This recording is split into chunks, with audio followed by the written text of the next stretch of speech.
आदाब नमस्कार, मैं आपके साथ शबी हैदर। इस वक्त मैं लखनऊ से एक बड़ी खबर लेकर हाजिर हुआ हूँ।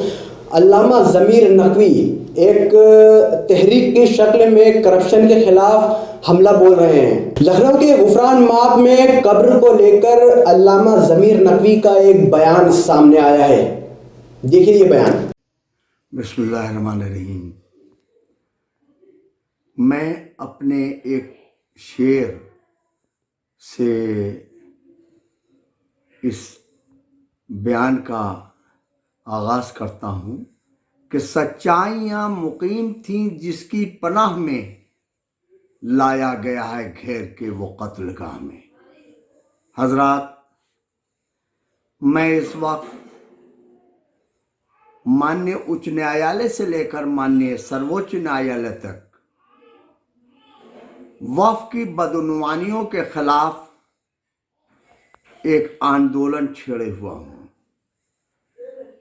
इस आंदोलन में और करप्शंस की जद में जो लोग आ रहे हैं वो उनमें से बहुत बड़े बड़े नाम हैं, जैसे इमाम बाले गुफरान माप में कब्रों का बकौल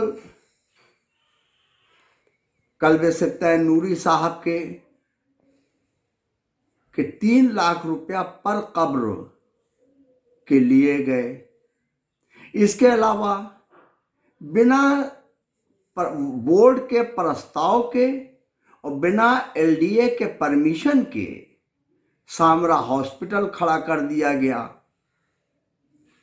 इसके अलावा जो इस वक्त सदस्य बनाए गए हैं मौलाना कोटे से, मौलाना सैयद रजा हुसैन साहब, उन्होंने बिना बोर्ड की परमिशन के, बिना प्रस्ताव पारित हुए और बिना एलडीए के परमिशन के 6 मंजिला शादी घर बना डाला रोज़े सरकार हुसैनी पर। तो हर तरीके से जिसको भी मैंने देखा उसको बदउन्वान पाया है। और इस करप्शन को दबाने के लिए मौलाना के कुछ तथाकथित रिश्तेदार, कुछ क्रिमिनल माइंड्स के उनके ब्रादरान भाई, मुझसे पहले इन्होंने हाई कोर्ट से मुकदमे वापस लेने की कोशिश कराना चाहिए। जब मैंने इनकार किया तो उन्होंने, अब बताइए, शर्म की बात है कि किसी औरत का सहारा लेकर तुम गलत इल्ज़ामों के तहत एफआईआर कराने पर आ गए हो।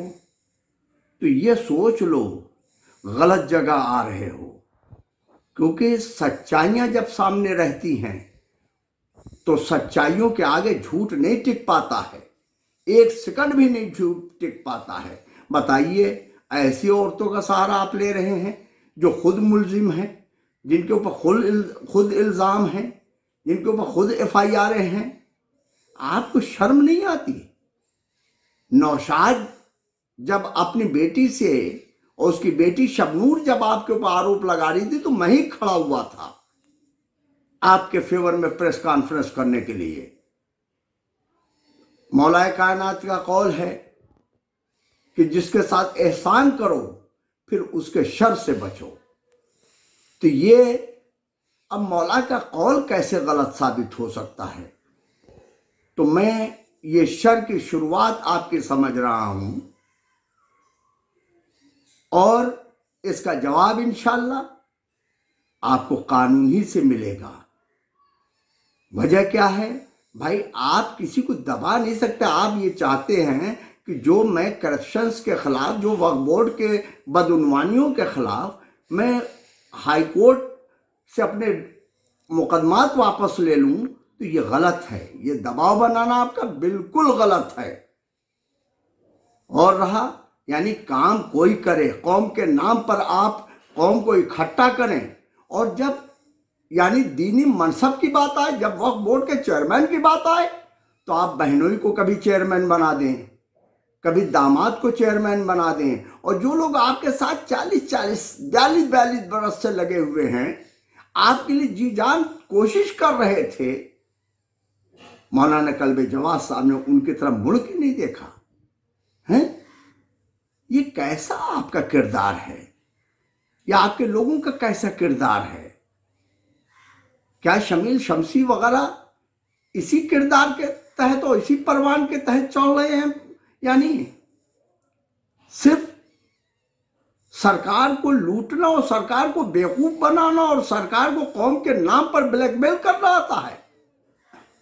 याद रखिए, आप कभी कामयाब नहीं होंगे, क्योंकि आपकी नीयत दुरुस्त नहीं है। आप कौम के मफाद में काम करने वाले इंसान नहीं हैं। और इंशाल्लाह हर चीज का जवाब होता है, हर बात का जवाब दिया जाएगा, सच्चाई से दिया जाएगा और एक एक सबूत सामने रखे जाएंगे। खुदा हाफिज, वस्सलाम। तो हम फिर हाजिर होंगे कुछ बड़ी खबरों के साथ। देखते रहिए MMC न्यूज़ इंडिया।